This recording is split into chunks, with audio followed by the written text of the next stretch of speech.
চাকলা লোকনাথ বাবার ধাম। আমরা সকলেই যে জায়গাটিকে লোকনাথ বাবার জন্মস্থান নামে চিনি। 134তম লোকনাথ বাবার ধাম উপলক্ষে মেতে উঠেছে এই চাকলার মন্দির প্রাঙ্গণে।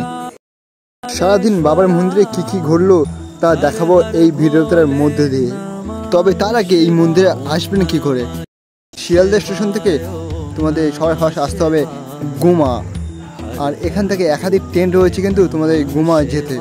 আমি বনগাঁ লোকাল করে এসেছিলাম গুমা, তবে বনগাঁ লোকাল ছাড়া বেশ কয়েকটি ট্রেন রয়েছে এই গুমা স্টেশনে আসার জন্যে।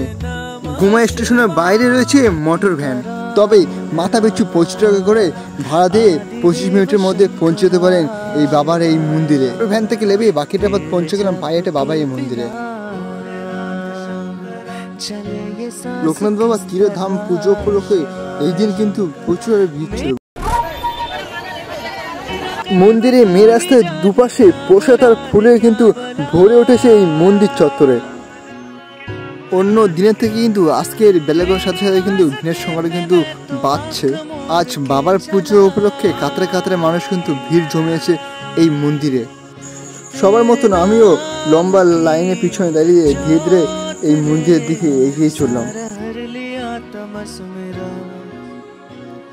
একদিকে বাবার ভক্তদের ভিড় লেগেই ছিল, আর অন্যদিকে ঠাকুরের গান এবার নাচে মেতে উঠেছে এক অন্য রূপে।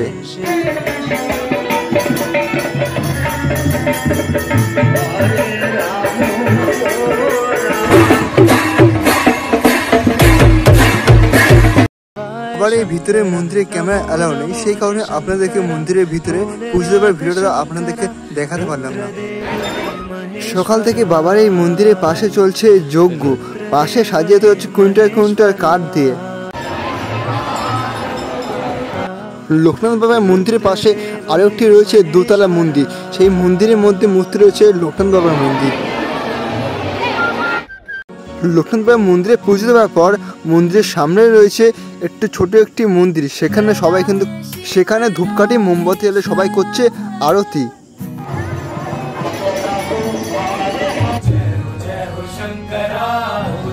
মন্দিরে পুজো দেওয়ার পর এবার আমরা কিন্তু বাইরে বেরাবো। বেরানোর পর মন্দিরের পিছনে রয়েছে বট গাছের মনের পুনঃস্কামনা আসে অনেকে বাজারে কিন্তু ঢিল।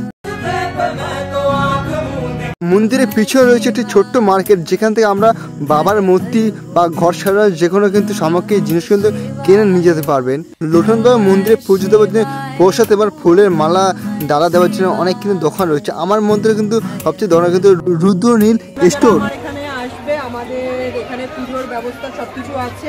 আমাদের সবসময় দোকান, অনুষ্ঠান উপলক্ষে আমাদের দোকান না, আমাদের 12 মাসের দোকান সবসময় খোলা থাকে। যখন খুশি চলে আসবে আমাদের এখানে পুজোর ব্যবস্থা, ভোগের ব্যবস্থা, সব রকম ব্যবস্থা আছে। তো এই ছিল লোকনাথ বাবা তীরধাম উপলক্ষে চাকলার মন্দিরে পুজো। তো কবে আসতে আপনারা অবশ্যই, আর আপনি এসে থেকে এই চাকলার লোকনাথ বাবা মন্দিরে ধামে অবশ্যই কিন্তু কমেন্ট লিখতে কিন্তু ভুলবেন না। আবার দেখা হচ্ছে তোমার সঙ্গে অন্য কোনো ভিডিও নিয়ে, ততক্ষণ জন্য টাটা।